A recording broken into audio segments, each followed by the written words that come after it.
네, 이슈 콕 시간입니다. 한 가지 이슈를 가져와야 되는데 오늘 환율 가져왔습니다. 키워드 한번 보시죠. 바로 원달러 환율 1,300원 기점으로 어제 증시가 급등을 했는데 환율 시장도 요동을 쳤습니다.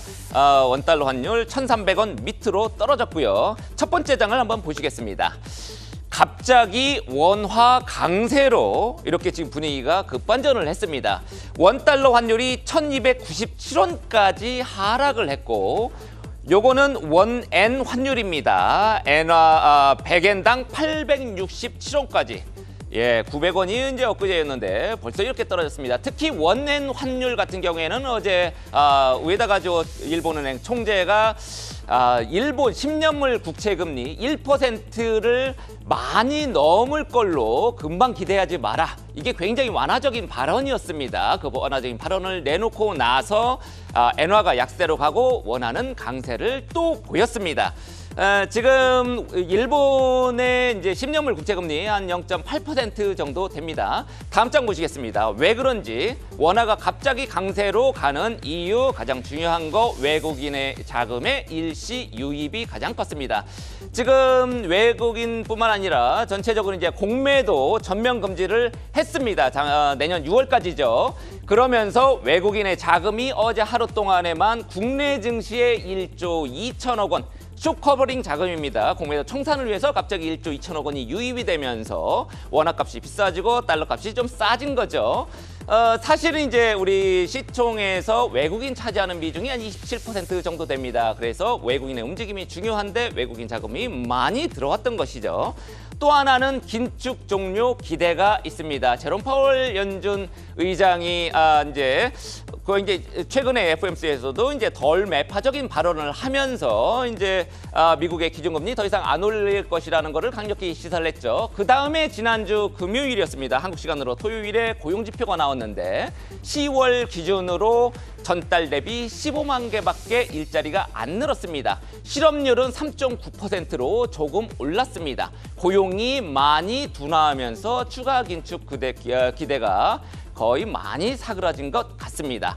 그러면서 달러 인덱스 이달 초만 하더라도 이제 107 정도 했는데 어제 105까지 많이 하락을 했습니다. 달러가 약세로 돌아서면서 원화가 강세로 갔습니다. 마지막 보겠습니다. 지금 앞으로 변수가 굉장히 많습니다. 일단 단기 변수 미국 국채 발행 오늘부터 3일 동안 3년물, 10년물, 30년물 연속으로 발행을 하는데 요게 외환시장에도 영향을 끼칠 가능성이 있습니다. 특히 이제 국채 발행 이후에 수요가 조금 부진하면은 가격은 떨어지고 금리가 올라갈 가능성. 그러면은 단기적으로는 달러 강세, 이제 원달러 환율은 상승 쪽에 영향을 끼칠 가능성이 있습니다. CPI는 좀 반대입니다. 미국의 물가 상승률 요게 이제 다음 주 화요일이 됩니다. 14일에 이제 10월 기준으로 물가 상승률이 나오는데 시장 예상치는 전달과 이제 비슷한 수준 나올 걸로 지금 보고 있습니다.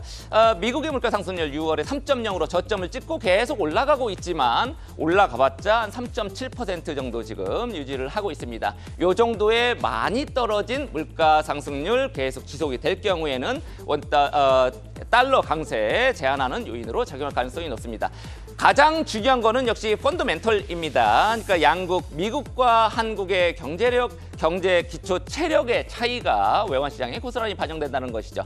단기적으로 보면 한국의 기초 체력, 미국에 비해서 조금 불리합니다. 지금 미국의 경제 성장 굉장히 가파르죠. 하지만 중장기적으로 보면 다시 역전이 되면서 원달러 확률은 하락으로 이제 추세적으로 이렇게 반전할 가능성이 높다. 이게 이제 전반적인 관측인 것 같습니다. 한국은행이 전망하는 올해의 한국 경제 성장률 전망치 1.4%, 내년에는 다시 상승해서 2.2% 전망을 합니다. 미국 같은 경우에는 미국 중앙은행이 올해는 2.1% 정도로 높게 성장 전망을 하지만 내년에는 1.5% 정도로 많이 꺾일 것으로 이렇게 보고 있습니다.